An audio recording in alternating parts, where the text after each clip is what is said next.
Hello, today we will discuss collision resolution by open addressing.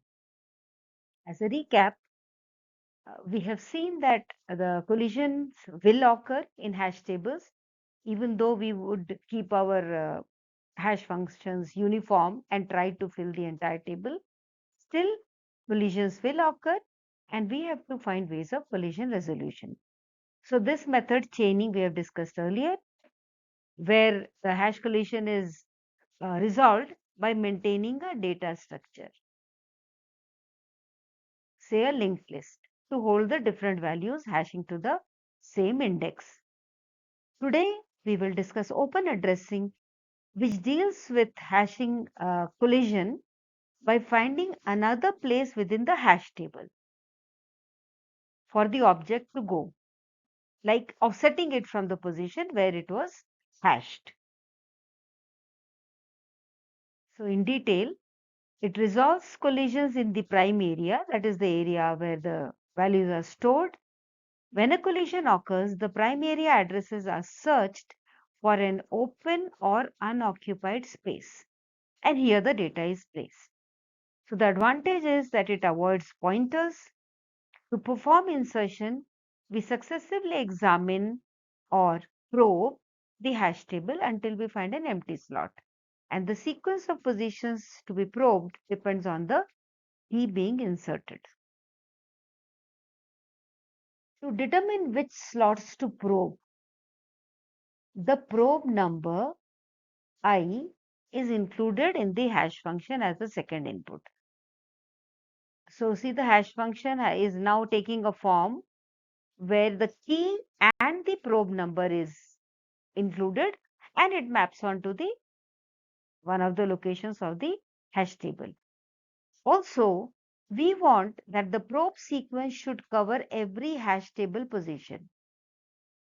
See, we want it to cover every hash table position so that if there is a slot empty, it will be considered for the key to be inserted, which means the probe sequence has to be a permutation of 0 to m minus 1. Probe sequence should traverse through all the locations of the table starting from say 0 to m minus 1 in the cyclic order. So if it had started from here, it would go like this, so that in case there is an empty slot, the item can be put in there. Double hashing is one of the best methods for open addressing. It uses a hash function HKI of the form having two auxiliary hash functions, H1K and H2K. And look at this I, which has been included with H2K. So this is the probe number. Modulo M is the size of the hash table. So initially, the probe will go to TH1K. T is the table or the hash table where the entries are going. So we can say that the probe number is 0 over here, I equal to 0. And successive probe positions are offset from the previous position by the amount H2K modulo M. Every time this I is incrementing, so what is the offset we are getting? H2K modulo M. Okay. So we want to now see how the insertion takes place by open addressing or by double hashing. So in the beginning, the probe number is 0. This Q or the initial index is computed, and if this location is empty, then the key K is inserted and we return this position.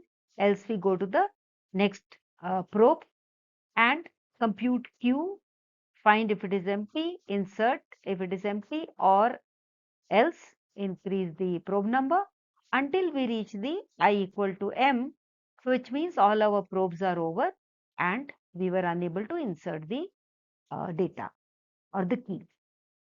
So as an example, say this is a table with 6 entries. So we could take the H1 K as say K mod 7. So insert 7 So it is the value which will come out will be 0. So you insert it here. Now suppose we take another value 14 which would hash to 0. So cannot insert. So go to probe number 1, which means we will take an offset of 1. For simplicity, we are taking an offset, linear offset of 1. This is actually called linear probing, which we will again discuss in detail later on. So I equal to 1. So next position 0 plus 1, 1. This is free. I insert 14. We can assume that if we were to insert 21, we would go to 0, it is full, 1, it is full. Now 2 is free, so 21 would come in here. Similarly, if some other value, say 8, were to be inserted, what would, for insertion of 8, what would be the Q be? 1.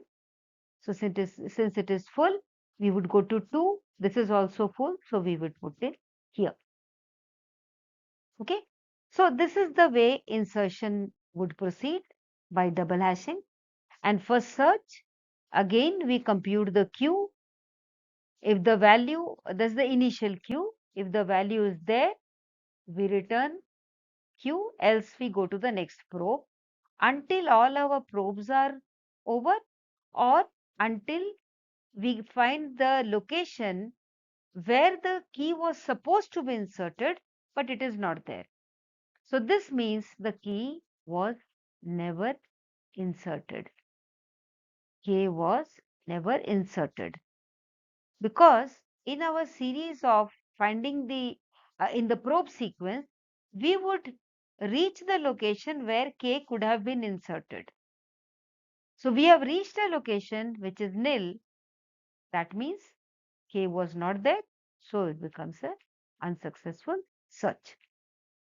So for this video, this is all which we discuss, but we will go through more examples, more details of double hashing in terms of linear probe and quadratic probe in the future videos. So thank you. Thanks for watching.